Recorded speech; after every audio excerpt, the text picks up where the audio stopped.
Oxford Ghostlight. So the Oxford Ghostlight is a well-known legend that centers around the area near Miami University on Oxford Milford Road. Tracing its roots all the way back to the 1940s, the tale tells the story of a young motorcyclist whose life ended tragically on the rural roads near the university. It all centers around a farmer's daughter and her boyfriend, who was a young man whose reputation in the community was sort of less than favorable. He was seen as defiant and often clashed with authority figures, and his overall motorcycle only added to his notoriety. The farmer disapproved of their relationship, making it kinda difficult for the couple to see each other openly. To avoid detection, they created a secret signal, which was that the daughter would flash the porch light 3 times when it was safe for him to approach. One evening though, the boyfriend decided it was time to propose. Waiting for the agreed upon signal, he watched intently for the porch light. When it blinked 3 times, he set off on his motorcycle, racing down the dark, winding road toward her house. However, the thing is, as he approached, he lost control of the bike and ended up crashing into a barbed wire fence. The accident was said to have killed him instantly, and his life ended just short of his destination. Even though his journey ended in tragedy though, the story claims his presence lingers. It's said that his ghost continues to ride along the road, trying to reach the house where his girlfriend once waited. Today, many believe the biker's headlights can still be seen, appearing as a single light moving along the hills before just vanishing near the site of the fatal accident. One detailed account especially of this experience that I wanted to add comes from a Reddit user who shared an encounter from the 1990s. Basically, the individual explained that they, along with their brother and several friends, went to Oxford Milford Road late one night to test out the whole legend. They ended up driving an old van, which they often used for these types of explorations, and found the road to be quiet and dimly lit, bordered by farmland and only a few scattered houses. The group then followed the instructions they had heard about, which was that they had to stop at the suggested location and attempt the ritual. Initially, nothing unusual happened, but after some time, they noticed a faint orange light in the distance coming from the nearby cornfield. They first assumed it might be just from another vehicle or an unrelated source. However, they quickly realized that the light didn't follow the typical behavior of a car or a bike. It moved steadily toward them, crossing a ditch without any change in elevation, which made it appear to be floating. As the light then came closer, its resemblance to a motorcycle headlight became even more apparent. The group grew increasingly worried and urged the driver to start the van and leave, but it failed to start on the first few attempts. Finally though, the driver managed to start it and they sped away, but it seemed that the light was giving chase. The light ended up following them along the road, maintaining its motion and staying close behind. As they approached the main road, the light finally began to dim and eventually just disappeared. But yeah, overall this account is one of the many that describes similar encounters with the whole Oxford Ghostlight. While some attribute the phenomenon to natural explanations or local pranks, others believe it's the actual evidence of the biker's spirit continuing his journey. And despite warnings about trespassing in the area and reports of local residents growing frustrated with visitors, the legend still continues to draw interested individuals. Circleville Letter Writer. So in 1976, residents of Circleville, Ohio began receiving anonymous letters containing personal details about their lives. The letters were directed at various individuals in the whole community, but one of the main targets was Mary Gillespie, who was a school bus driver.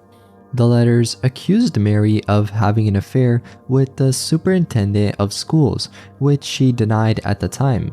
The letters also included threats and made it clear that the writer had been watching Mary's house and was aware of her family, including her children. These letters, which are postmarked from Columbus, Ohio, didn't really have a return address, which added to the whole uncertainty about their origin.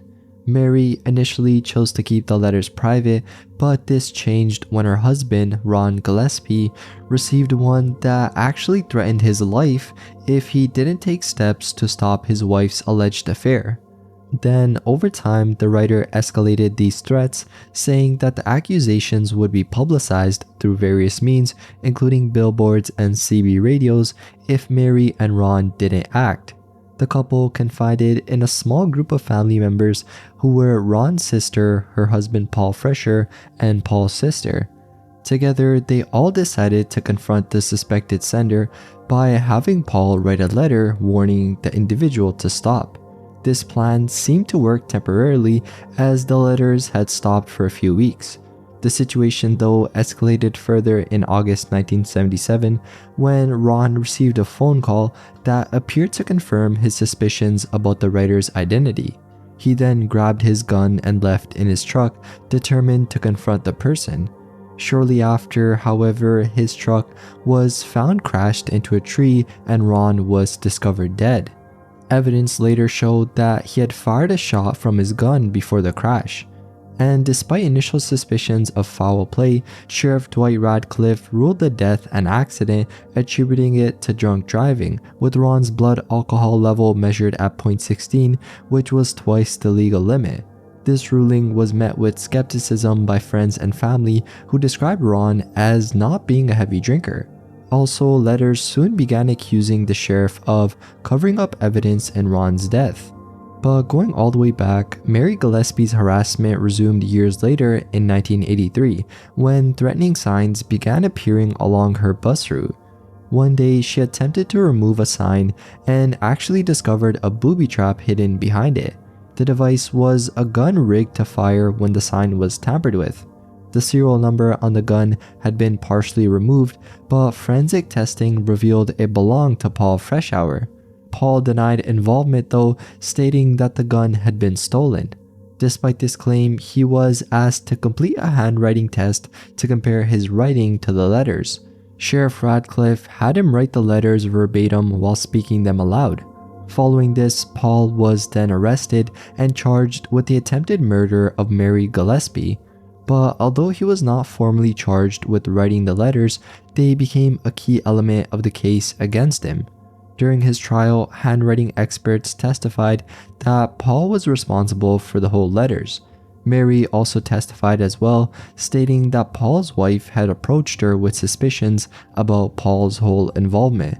Another witness to Paul's boss testified that Paul had not been at work the day the booby trap was discovered. Although Paul had an alibi for most of the day, he didn't testify in his own defense. He was then ultimately convicted and sentenced to 7 to 24 years in prison. But the thing that makes this whole thing a mystery is that while Paul was incarcerated, letters still continued to be sent to various residents, including Paul himself. These letters, which were still postmarked from Columbus, raised questions about how they were being sent, since Paul was reportedly in solitary confinement for a period of his imprisonment. Despite these inconsistencies though, the letters were used as justification to deny Paul parole multiple times. He was finally released in 1994, but continued to maintain his innocence until his death in 2012. Journalist Martin Yant investigated the case as well and identified other possible suspects, including individuals with connections to Mary Gillespie. One theory suggested the superintendent's son may have been involved, while another pointed to a co-worker who was allegedly infatuated with Mary.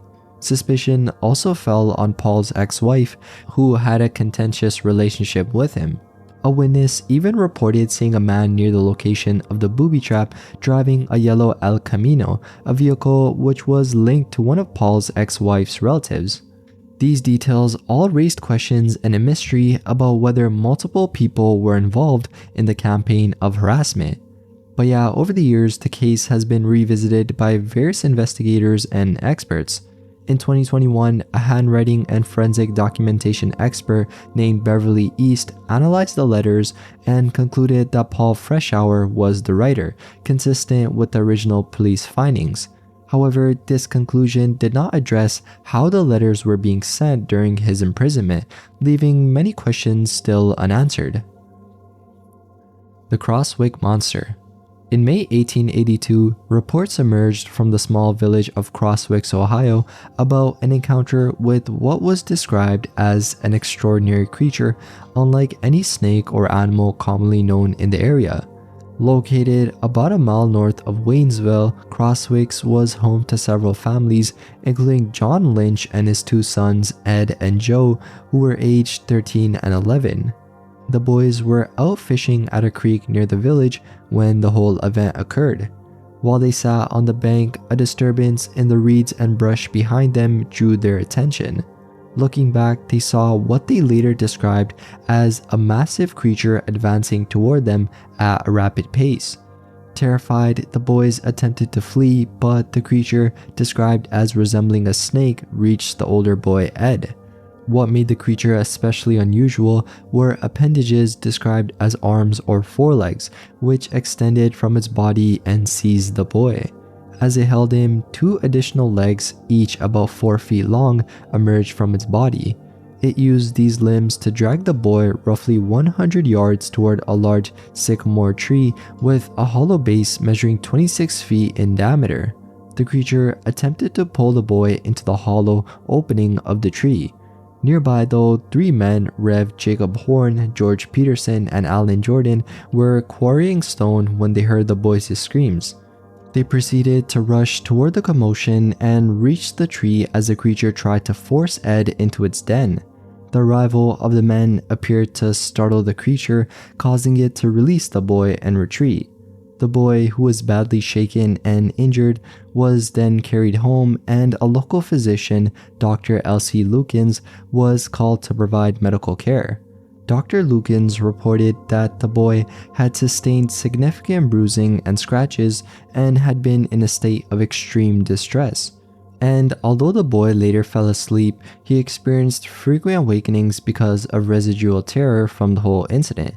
Later that afternoon, a group of about 60 local men armed with clubs, axes, and dogs assembled near the sycamore tree with the intent of destroying the creature.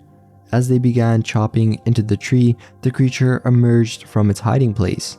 Observers described it as being 30 to 40 feet long with a body 16 inches in diameter. Its legs were covered in scales similar to the rest of its body, with each foot measuring about 12 inches and resembling those of a lizard. The creature's head was also reportedly 16 inches wide and featured a long black forked tongue and a mouth with a deep red interior. It used its hind legs to rise to a height of 12 to 14 feet and moved with really great speed, described as comparable to a racehorse. The creature then crossed the creek, climbed a small hill, broke through a rail fence, and just disappeared into a hole beneath a rock ledge on a larger hill. While some of the men and dogs initially pursued it, the sight of the creature caused others to retreat in fear. And despite the efforts of the group, the creature ended up evading capture and just disappeared underground. So yeah, despite the efforts of those involved, no further attempts were made to extract the creature from its hiding place beneath the rock ledge. Moonville. The Moonville Tunnel, located in southeastern Ohio, is one of the few remnants of the now abandoned mining town of Moonville. Established in the 1850s during the coal mining boom, Moonville was situated along the Marietta and Cincinnati Railroad line. For roughly 30 years, the town served as a hub for miners and their families, but advancements in mining technology and transportation rendered small, isolated mining towns like Moonville obsolete. By the early 1900s, Moonville was largely deserted. Today, only a cemetery and the tunnel remain, with the latter being the focal point of numerous ghost stories and unexplained events. The legends surrounding the Moonville Tunnel revolve around individuals who reportedly lost their lives on the railroad tracks near or inside the tunnel. The details of these accounts kind of vary widely, but in some versions, the deceased is an unnamed man with ties to the railroad, such as a conductor or an engineer. Other versions suggest the victim was a local resident of Moonville who was caught on the tracks and unable to escape an oncoming train. Still, other accounts describe the victim as a woman, occasionally pregnant, who met a tragic end in the tunnel. One version even identifies the victim by name, claiming he was Rastus Dexter, who was described as an African American man standing 8 feet tall. And one of the more detailed stories involves an epidemic that reportedly struck the town of Moonville, leading to its quarantine. During this period, trains were instructed not to stop in the town to prevent the spread of disease.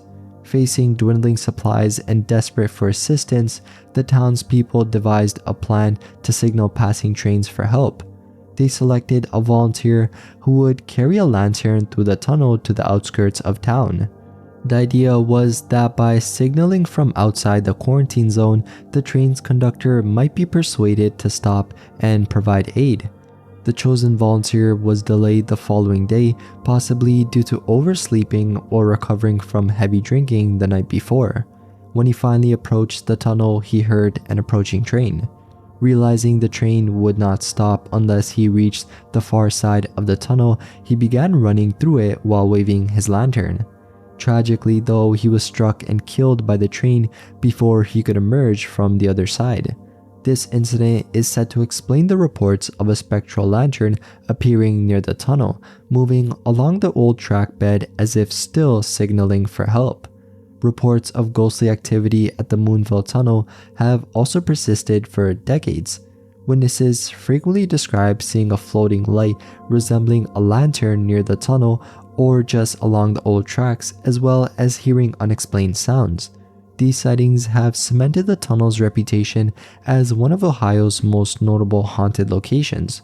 And while the town of Moonville has long since disappeared, its ghost stories still remain an enduring part of the whole local folklore. The Ghost of Lake Hope Furnace. The Lake Hope Furnace, a remnant of Ohio's industrial past, lies within the boundaries of Lake Hope State Park. Built in 1854, the furnace was a critical component of the local iron industry, processing iron ore extracted from the sandstone bedrock in the area. For 2 decades straight, it operated continuously, producing up to 15 tons of cast iron daily at the height of its activity. The structure relied on the labor of watchmen tasked with tending to the furnace fires, maintaining the engine house, and ensuring safety by preventing accidents, such as people falling into the molten iron within the furnace. These watchmen played a really crucial role in the round-the-clock operation of the whole furnace. At night, they would carry lanterns to light their paths as they moved across elevated platforms around the whole furnace. The job was pretty dangerous, with the combination of narrow walkways, exposure to the elements, and just the whole intense heat of the molten ore creating a whole hazardous environment. Over time, the Lake Hope Furnace and others like it became obsolete, as advances in technology and industry eliminated the need for small localized furnaces. By 1874, the Lake Hope Furnace was shut down, leaving it and the surrounding area to fade into obscurity. Yet stories persist about a watchman who never truly left his post. The legend of the ghostly watchman at Lake Hope Furnace centers on an incident during a stormy night, though the specifics vary across different accounts. In one version, heavy rain made the platform slick, causing the watchman to lose his footing and plummet into the furnace, where he ended up meeting his end in the molten ore. Another version attributes his fall to a bolt of lightning that startled him, resulting in the same fatal outcome. A more elaborate retelling describes the watchman braving the fierce storm to fulfill his duties. Determined to ensure the furnace continued to operate, he ignored the worsening conditions. Lightning strikes illuminated his path as he carried his lantern, but a final direct strike either killed him instantly or caused him to fall into the furnace. These accounts agree on one point, being that the watchman's death did not bring an end to his dedication. Many claim that his spirit still continues to make rounds at the Lake Hope Furnace, especially on nights marked by storms. Witnesses have reported seeing the figure of a man carrying a lantern pacing along the top of the furnace. The figure's presence is said to also be most noticeable when lightning strikes nearby, illuminating the scene before the ghostly watchman vanishes, only to reappear during future storms. The stories surrounding Lake Hole Furnace have also persisted for generations and blend local history with supernatural folklore. Rogues Hollow. Rogues Hollow, which is located in the small town of Doylestown, Ohio, was once a hub for coal mining in the late 19th century and ended up becoming a hotspot for miners, outlaws, and those seeking refuge from the law. The area was known for its lawlessness, where gunfights, robberies, and rowdy gatherings were common occurrences. Over time, Rogues Hollow transitioned from a dangerous settlement to a source of fascination because of the ghost stories and strange events associated with it. The coal mines of Rogues Hollow were really critical to the local economy, but the work came with significant risk. Miners faced frequent dangers, including collapses that led to suffocation.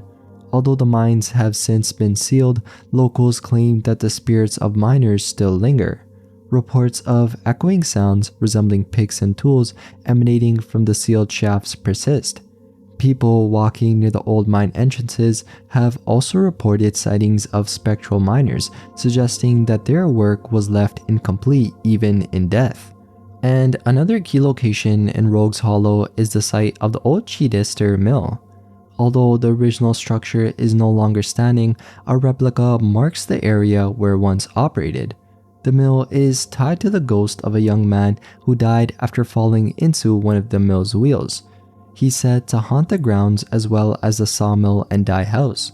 Accounts describe him returning to complete the tasks that he was unable to finish in life, appearing most often during the evening hours. One of the more unusual legends in the hollow also involves the so-called headless horse. According to the story, a horse galloping through the area at night collided with a low-hanging branch, resulting in its decapitation. Since then, witnesses have reported seeing the ghost of the horse, sometimes ridden by a figure with glowing red eyes. This figure is rumored to be the devil himself, using the headless horse to traverse the hollow. The hollow is also known for its ghost train, which is said to haunt the tracks running through the area.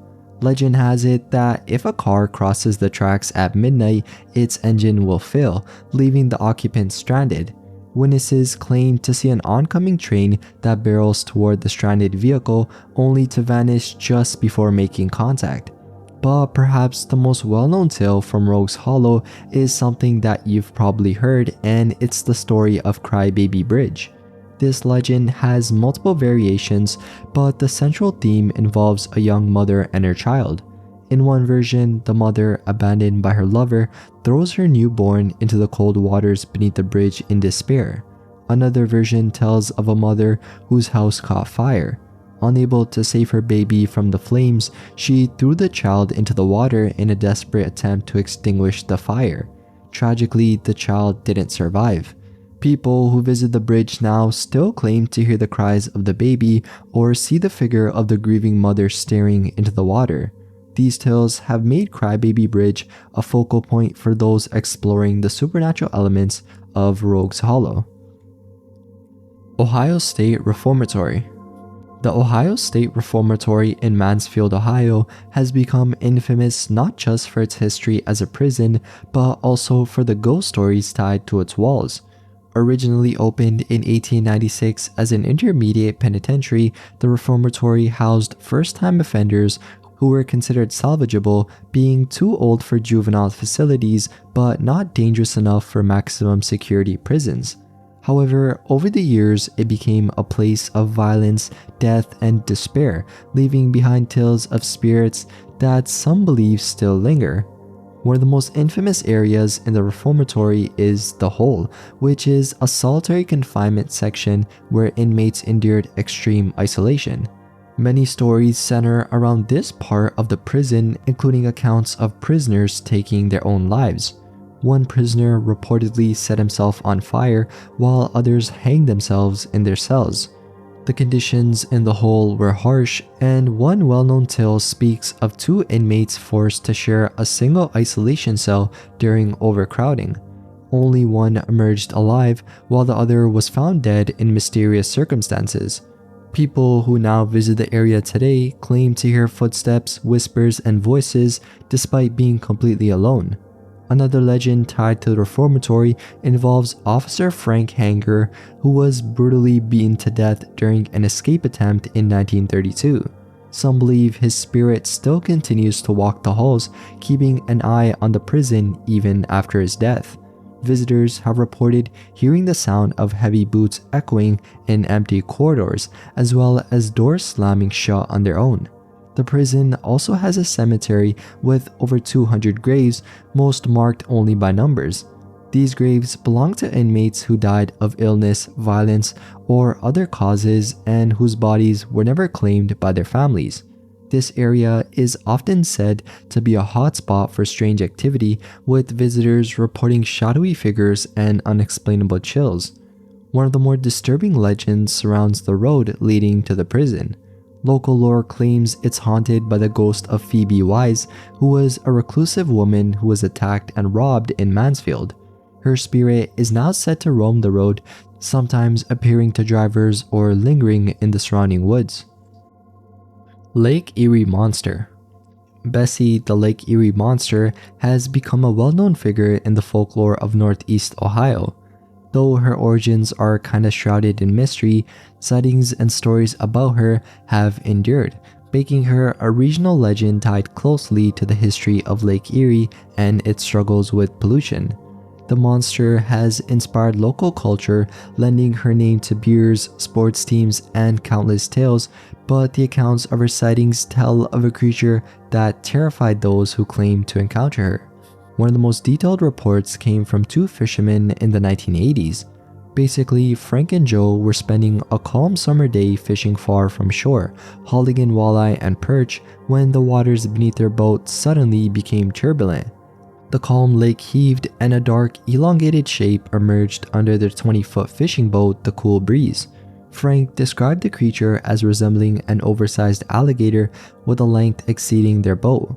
The encounter became even more alarming though when the creature gripped the boat with what Frank called long arms and began rocking it violently.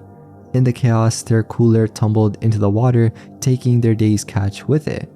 Terrified, Frank started the engine and sped back to shore, later reporting the incident to the Coast Guard, who acknowledged that it sounded like a sighting of the Lake Erie Monster. And the story of Bessie's origins actually ties her closely to Lake Erie's environmental decline. During Cleveland's industrial heyday, the Cuyahoga River, which feeds into Lake Erie, became heavily polluted by waste from steel mills, chemical plants, and other industries. This pollution was said to have caused mutations in local wildlife, giving rise to tales of deformed fish and ultimately the legend of Bessie. According to one account, Bessie started life as a large sturgeon, but exposure to industrial waste transformed her into a monstrous creature with tentacle-like fins and an insatiable appetite for toxic materials. These changes rendered her unrecognizable to other fish and forced her to prey on waste, further alienating her from her aquatic peers. Bessie reportedly also targeted humans and their activities on the lake, perhaps out of a perceived need for revenge against those responsible for the pollution. And in addition to the encounter with the fishermen, there were also other sightings of a massive snake-like creature along the lake shores. Farmers claimed that livestock disappeared under suspicious circumstances, with trails suggesting a large, slimy creature had dragged them into the water. Sailors reported seeing a black head rise high above the lake's surface and a body resembling an eel's slithering through the waves. The stories then became so widespread that a marina owner offered a reward for Bessie's live capture, hoping to display her for scientific study. Competitions to name the creature resulted in the popular title South Bay Bessie, later shortened to just Bessie. The name was actually a nod to the Davis-Bessie nuclear power plant, itself a symbol of human impact on the environment. Despite these efforts, no one captured the monster and sightings gradually declined. The decline in reports of Bessie coincided with efforts to clean up Lake Erie and the Cuyahoga River, and in response to the infamous 1969 fire on the Cuyahoga caused by the river's extreme pollution, environmental laws and cleanup projects really improved the water quality. The industrial waste that allegedly sustained Bessie diminished, and according to some versions of the story, she reverted to her original sturgeon form and disappeared. While Bessie's time as a monster may have been brief, spanning the 1970s and 1980s, her legends still persist. She remains a symbol of Lake Erie's troubled past, a sort of emblem of the damage caused by unchecked industrialization and the resilience of nature. The Golden Lamb. The Golden Lamb, which is Ohio's oldest continuously operating inn and restaurant, has stood in Lebanon since its establishment in 1803. Over its long history, it's gained a reputation not only as a landmark of historical significance, but also as a place with a haunted past. Visitors and staff alike have shared stories of unexplained encounters, the most common involving a young girl believed to be Sarah Stubbs, who lived in the hotel as a child in the late 19th century. Sarah's connection to the Golden Lamb began in 1882 when she moved into the inn, then called the Lebanon House, with her mother and baby sister after her father's sudden death. Her uncle, Albert Stubbs, was the hotel's manager. While Sarah lived a long life, passing away at the age of 79 in 1957, many believe her spirit remains at the Golden Lamb.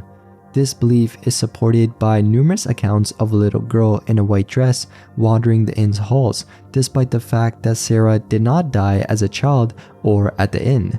Some suggest her spirit is tied to a traumatic imprint from her childhood, specifically the loss of her father and home. Guests and staff have recounted eerie experiences linked to Sarah's presence. One story involves a young boy waiting in the lobby with his family during the holiday season. Becoming restless, the boy asked his mother if he could play with the little girl on the stairs. When the mother looked, she saw no one, but the boy insisted he saw a child in a white dress. The incident is often cited as evidence that children in particular are more sensitive to spirits. Another guest reported hearing a child's laughter late at night after falling flat on his face while entering his room. Though he found no one in the hallway, the experience left him wondering if it was Sarah's ghost or simply his imagination fueled by a few too many drinks. Sarah's room, which is a display space on the inn's 4th floor, draws visitors curious about her story. Although not her original childhood bedroom, the room has become a focal point for those interested in the paranormal. It sits near room 2, the Harriet Beecher Stowe room, which was closer to Sarah's actual bedroom during her stay. Stories tied to this area of the inn have only added to the whole story. Skeptics too have investigated the Golden Lamb's paranormal reputation. In 2002, a researcher visiting the inn reported a clerk's prank of rearranging objects in Sarah's room to creep out superstitious housekeeping staff.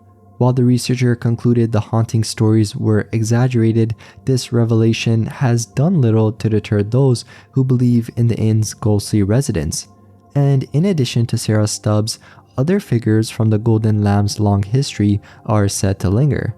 The inn, which is frequented by notable figures including US presidents and authors, holds countless stories from its nearly 220 years of operation. Whether drawn by the food, the history, or the legends, visitors continue to speculate about the possibility of uninvited guests still lingering in its halls. Victoria Theater. The Victoria Theater in Dayton, Ohio, has a long history of performances and a reputation for paranormal activity. Originally constructed as the Turner Opera House in 1866, it's undergone several reconstructions because of devastating events, including fires in 1869 and 1918, and a severe flood in 1913. Despite these challenges, the theater has been rebuilt multiple times, reflecting the community's dedication to preserving the landmark. Today, the Victoria Theater serves as a cultural hub, hosting a wide range of performances from opera and ballet to film festivals and concerts. and reports of hauntings at the Victoria Theatre date back decades, with numerous accounts from patrons, staff, and performers describing unexplained phenomena. Among the most notable spirits is Vicky, who's an actress that allegedly vanished from her dressing room in the early 1900s. According to stories, Vicky went to retrieve a forgotten fan during intermission and never returned. Her presence is still felt in the building, with some claiming to smell her rose perfume or hear the rustling of her petticoat near the stage. Her apparition has also been spotted in mirrors and rooms throughout the theater. Another prominent spirit is Lucille, a woman who was reportedly attacked in one of the theater's private boxes. Accounts vary as to whether she survived or was murdered, but the traumatic event is believed to have left a lingering presence. Some male visitors to the box have reported being slapped by an unseen force, possibly because of their resemblance to her assailant. Psychics visiting the theater have also described feelings of fear and anguish in the area where Lucille was harmed. The theater is also said to be haunted by the ghost of a man who committed suicide in the auditorium by impaling himself on a knife attached to a seat. His face has since been seen on the curtains backstage and in the exit doors of the auditorium.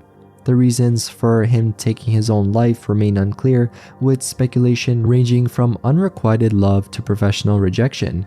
Paranormal investigators at the Victoria Theatre have also uncovered evidence of additional spirits connected to the building's long history. Electronic voice phenomena, otherwise known as EVPs, have captured voices identifying themselves as former ushers, performers, crew members, and even a well-dressed man who appears to be watching over the theater. One EVP reportedly captured a voice claiming, "They will never catch me," suggesting the presence of a spirit tied to Vicky's disappearance. Another disturbing claim involves a malevolent spirit said to be keeping another entity trapped in the theater. Utopia, Ohio. Utopia, Ohio, which is a small unincorporated community in Claremont County along the Ohio River, is most famously associated with the ruins of an underground church and the legends surrounding it. While much of its historical narrative is rooted in fact, local lore has transformed this quiet area into a place of mystery, blending historical events with ghost stories and supernatural speculation. The town of Utopia was actually founded in 1844 by followers of Charles Fourier, a French philosopher who advocated for utopian societies. Fourier's vision involved communal living as a way to usher in a 35,000-year era of peace and enlightenment. Families were drawn to Utopia by the promise of cooperative living for a fee of $25 a year, which included a small parcel of land and a wooden dome. Despite its lofty ideals, the community dissolved within 3 years. In 1847, the land was sold to John O. Wattles, a leader of a group of spiritualists, marking the beginning of Utopia's connection to tragedy. The spiritualists moved their town hall to the edge of the Ohio River despite warnings from locals about the flood risks. Then, on the night of December 13, 1847, during a gathering in the hall, the river swelled dramatically and breached the building's walls. The floodwaters swept many of the attendees away, and while some survived, the icy conditions and swift current claimed most of their lives. This tragedy left a deep impression on the town and has fueled ghost stories ever since. Central to Utopia's creepy reputation is also the so-called underground church, often cited in local lore as a gathering place for a mysterious cult. However, historical records suggest that the underground structure was more likely the basement of a long-demolished building. Despite this, the image of a church buried below ground has persisted in popular imagination. According to legend, the church was the site of rituals and gatherings, and its proximity to the river led to the drowning of its members in a great flood. This conflation of historical tragedy with supernatural tales has cemented the story in local folklore. And Utopia Cemetery is also another source of interest. Visitors have reported some unexplained sensations and sightings, often attributing them to the spirits of those lost in the flood. Serpent Mound. Serpent Mound in Adams County, Ohio, is a massive earthen structure stretching over 1,300 feet in length. It resembles a serpent with a coiled tail, an undulating body, and a head holding an oval structure. Sitting on a ridge above an ancient meteorite impact site, the mound has been the focus of study and speculation because of its unique shape and unclear purpose. Its origins and meaning remain uncertain, sparking debates and theories for generations. The construction of Serpent Mound is often attributed to the foreign ancient culture who lived in the area around 900 years ago. However, some researchers argue it could be much older, suggesting it may have been built or influenced by the Adena culture, known for their burial mounds and ceremonial earthworks over 2,000 years ago. The lack of direct evidence, though, like artifacts or burial remains within the mound itself, leaves its true creators a mystery. Nearby burial mounds associated with the Adena culture further complicates the timeline, as it's unclear whether they predate the mound or are part of the same cultural tradition. And one of the most compelling features of Serpent Mound is its potential connection to astronomy. Its design appears to align with celestial events, and the serpent's head points toward the sunset on the summer solstice, while other sections align with significant solar and lunar events, including the equinoxes and the winter solstice. These alignments suggest that the mound may have been used as a calendar or to mark seasonal changes. The precision required to achieve these alignments raises questions about the builders' understanding of astronomy and their motivations for creating such a structure. And the location of the mound itself is also something that's pretty interesting. It's situated on the edge of an ancient meteorite impact crater, which is a geological feature that may have held spiritual or symbolic significance to the people who built the mound. This connection to both the sky and the earth could hint at a cosmological or ritual purpose, though no definitive conclusions have been drawn. Despite its impressive design and possible uses, the exact reasons for constructing Serpent Mound remained unclear. It may have served as a ceremonial site, a form of territorial marker, or a representation of spiritual beliefs, possibly linked to the serpent as a symbol of power, rebirth, or the cycle of life and death. Today, Serpent Mound continues to draw visitors and researchers, offering a glimpse into the ingenuity and mystery of ancient cultures. The lack of clear answers about its origin and purpose, though, ensures that it remains a site of enduring fascination and study. Faceless figure of Dead Man's Curve.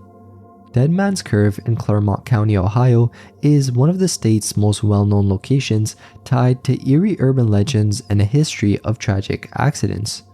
Situated where Route 222 intersects Route 125 near the village of Bantam, this stretch of road is closely associated with tales of a faceless hitchhiker and other ghostly phenomena. Historically, this area was part of the Ohio Turnpike, constructed in 1831, when horse-drawn carriages were the primary mode of transportation. The original road included a sharp curve at the top of a hill, and it quickly earned its grim nickname because of numerous accidents. Slippery conditions during rain often caused carriages to overturn, sometimes sending passengers and horses tumbling down the hillside. As fatalities mounted, the location gained a reputation for danger and misfortune. By the mid-20th century, the Ohio Turnpike was incorporated into what is now State Route 125. In 1968, engineers attempted to improve safety by straightening and leveling the road, expanding it to 4 lanes. Despite these efforts, though, accidents persisted, with one of the most infamous crashes occurring in 1969. In that incident, a green Plymouth Roadrunner, reportedly speeding at 100 miles per hour, collided with a Chevrolet Impala carrying 5 teenagers. Only one of the Impala's passengers survived. Shortly after this tragedy, reports of paranormal activity began to surface. Witnesses claimed to see a faceless hitchhiker along this section of the road, typically during the early morning hours between 1:20 and 1:40 a.m. Descriptions of the hitchhiker are consistent, being a male figure standing on the roadside or in the middle of the street, but with no discernible facial features, only darkness where his face should be. Drivers have also recounted instances where the figure appeared to run toward their vehicles or chase them after being hit. Some have reported their cars being struck by rocks seemingly hurled from an unseen source near the road. Another spectral element tied to this location is the appearance of a phantom green roadrunner said to race along the road late at night, evoking the memory of the fatal 1969 accident. Local residents and visitors alike have shared accounts of hearing strange noises, seeing mysterious lights, or feeling an unexplained sense of unease while traveling through the area. The road's haunted reputation is especially puzzling given its physical characteristics today. Unlike the original hazardous curve, the modern intersection is relatively straight and flat. However, it still remains a site of frequent accidents, adding to the mystery. Law enforcement records show a history of crashes in the area, but most are attributed to common causes like driver error or speeding. These factual accounts, coupled with the persistent legends, have solidified Dead Man's Curve as a focal point for ghost stories and local lore. Amy's Ghost Lick Road. Lick Road, a secluded dead-end street outside Cincinnati, Ohio, is well known for its association with the urban legend of Amy, who is a ghostly figure said to haunt the area. The legend describes Amy as a young woman who met a tragic end, with various versions of the story offering different accounts of her death. Some say she was killed by her boyfriend near the small bridge at the end of the road in Richardson Forest Preserve, while others claim she was murdered by a stepfather or an unknown assailant before her body was dumped in the woods. Regardless of the details though, the site has become a hotspot for those interested by ghost stories and the paranormal. Visitors often recount eerie experiences tied to Amy's supposed presence. Common claims include hearing disembodied screams or footsteps, seeing a woman in white wandering through the woods, and finding the words "help me" mysteriously written on the condensation of their car windows after parking at the dead end. The most popular tale involves a specific ritual, being that drivers park at the road's end, turn off their engine, and flash their headlights 3 times. This is said to summon an apparition or glowing orb moving toward them along the path. The area's haunting reputation is further amplified by the setting itself, with graffiti-covered guardrails, scattered debris, and an overall sense of isolation enhancing its whole atmosphere. But even though these stories are compelling, no evidence really supports claims of anyone named Amy being killed at Lick Road. Instead, the legend may have originated from the real-life murder of 15-year-old Linda Dyer in 1976. Dyer's body was found under a bridge roughly a mile away from Lick Road at the intersection of Crest and Banks Road. She had been stabbed and strangled, but investigators determined her body had been dumped there after the murder occurred elsewhere. Despite similarities between Dyer's tragic death and the Amy legend, the connection remains speculative. Linda Dyer's case remains unsolved and is one of several homicides involving young women in the Cincinnati area during the mid-1970s. And adding to the mystery, the Richardson Forest Preserve, which begins where Lick Road ends, is a dense, wooded area that includes Crybaby Bridge, another location tied to haunting tales that we mentioned before. And the bridge where Amy is said to have been killed in some versions of the story is a frequent destination for those seeking paranormal encounters. However, accessing the preserve beyond its gated entrance without permission is considered trespassing, as the area is managed by Hamilton County Park District. In 2018, the dead end at Lick Road briefly became the center of attention when county workers reported finding what appeared to be a woman's body in a garbage bag. Upon investigation, it turned out to be a life-sized mannequin. And despite official denials of any murders at Lick Road itself and no documented evidence supporting the legend, the stories persist. Lady Bend Hill. In Belmont County, Ohio, there's accounts tied to Lady Bend Hill and the murder of Louisa Fox, both of which have been told for generations. These tales connect the past with mysterious happenings that keep their legend alive. Lady Bend Hill is tied to a story that began in 1833 when a young woman from a wealthy Wheeling family left her home at night to meet her lover, a man from Fairview of modest means. Traveling in a coach along what was then Zane's Trace, she made her way toward him in secret. On the third bend of a hill west of Morristown, a sudden bolt of lightning startled her horse. The frightened animal caused the coach to slide, throwing the woman from it and breaking her neck. The horse, now riderless, wandered aimlessly for 3 days before being caught. It's said that on stormy nights, the figure of a headless woman can be seen riding a spirited horse up and down the hill. Even during the day, the area retains a creepy atmosphere that adds to its reputation. And the story of Louisa Fox, on the other hand, is grounded in documented tragedy. In 1869, 13-year-old Louisa worked as a housemaid for a family in Egypt Valley, a farming village now known as Egypt Valley. She was pursued by 22-year-old Thomas Carr, a coal miner with a troubled past.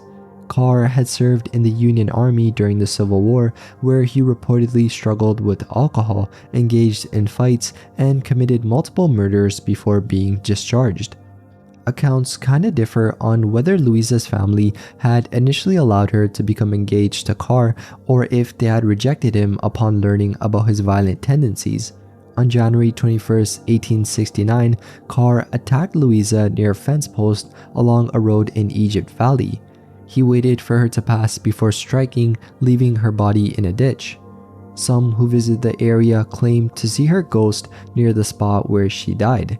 Before he was apprehended, Carr attempted to take his own life multiple times, first with a knife and then with a gun. He survived, was arrested, and was sentenced to death 5 years later. While in custody, Carr confessed not only to Louisa's murder, but to killing at least 14 others. He then became a grim local figure, drawing the attention of 2 teenage girls who visited him in jail and received rings and photographs from him. Carr was then executed on March 21, 1870, on the property where the Belmont County Heritage Museum now stands. He remains the only person to have been legally hanged in Belmont County. His final statement blamed whiskey for his actions and called for its prohibition. Over the years, sightings of Louisa's ghost have been reported at both her gravesite in Salem Cemetery and the location of her murder. Visitors to Salem Cemetery have also recounted stories of other unexplained phenomena, including sightings of hellhounds and tales of witches said to haunt the area. A local legend also claims that walking around the cemetery 6 times will render a person invisible. Elmore Rider. The Elmore Ghost Rider legend is a well-known tale from Elmore, Ohio, drawing visitors every March to witness what some claim is the supernatural appearance of a headless motorcyclist. The story tells of a soldier who, after returning from war, tragically lost his life in a motorcycle accident on a bridge near Elmore. Variations of the legend exist, but the common element is the image of a decapitated rider returning yearly to the site of his death. The story begins with a soldier longing to return home after being discharged. Filled with excitement to reunite with his fiancée, he rides his motorcycle toward her house. However, upon arrival, he discovers her with another man. Devastated and overwhelmed, he speeds away into the night. Racing through the rain on a dirt road, he approaches a narrow bridge at dangerous speeds. He then loses control, plunges into a ravine, and is killed. Authorities later find his body and his severed head nearby. Some versions of the story suggest his decapitation was caused by a wire strung across the bridge as a prank, while others describe him losing his head in the fall. The exact details kind of vary, but the core remains consistent, being the rider's ghost is set to reappear on March 21st, which is the anniversary of his death. Those who visit the bridge report seeing a single headlight approaching in the darkness, believed to be the ghostly motorcyclist. Elmore locals and visitors often perform a specific ritual in hopes of summoning the ghost. Participants park their vehicles on the bridge, flash their headlights 3 times, and honk their horns. Witnesses claim that a light will emerge from the distance, moving steadily toward them before disappearing. And while skeptics argue that the light might be a reflection or a trick of nearby roadways, the consistencies of the sightings has fueled the legend for decades. But historical evidence into the origin of the tale revealed no verified records of such an incident in Elmore. The bridge, often associated with the legend Mud Creek Bridge, was actually built in 1874. The structure spans a 20-foot creek at a height of around 10 feet, leading some to question whether the described decapitation could have occurred there. Researchers have found no evidence of a motorcyclist's death in the area, leaving the story's historical basis unclear. Despite the lack of hard evidence though, the legend still persists. It's inspired comparisons to similar tales from other parts of the world, including California and India, where headless riders are also said to haunt specific locations. Squire's Castle. Squire's Castle, located in North Chagrin Reservation just outside Cleveland, is an intriguing site known for its connection to local legends and stories of hauntings. The structure, which was originally built as a gay house in the late 19th century by F.B. Squire, a wealthy businessman, was intended to be part of a larger estate. Squire purchased over 500 acres of land with the vision of creating a summer retreat for his family, complete with a grand manor house.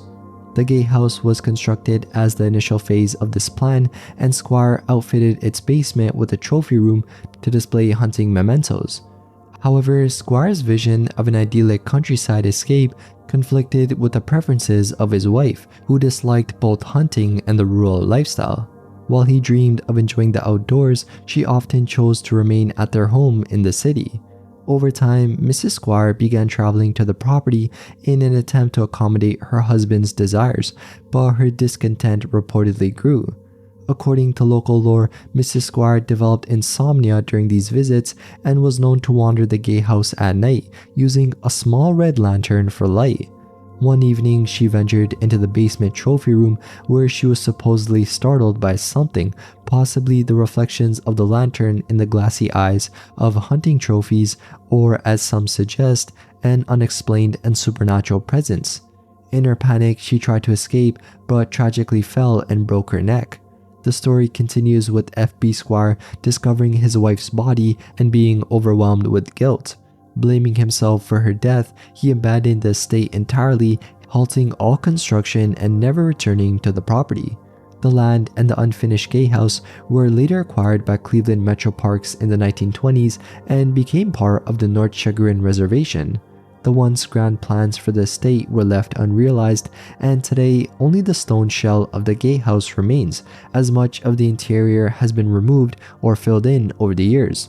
And while the legend surrounding Mrs. Squire's death adds an air of mystery to the site, historical records show that she didn't die on the property but actually passed away under normal circumstances far from the gay house. But despite this contradiction, many visitors to the area have still reported strange occurrences, like glimpses of a moving red light thought to be the lantern carried by the ghost of Mrs. Squire. Blue Flame Ghost. The tale of the Blue Flame Ghost centers on a tragic and violent event said to have taken place in the 1930s near the Hummel-covered bridge in Sugar Cove, Ohio. The story involves a young woman and her fiancé whose tumultuous relationship was widely known in their community.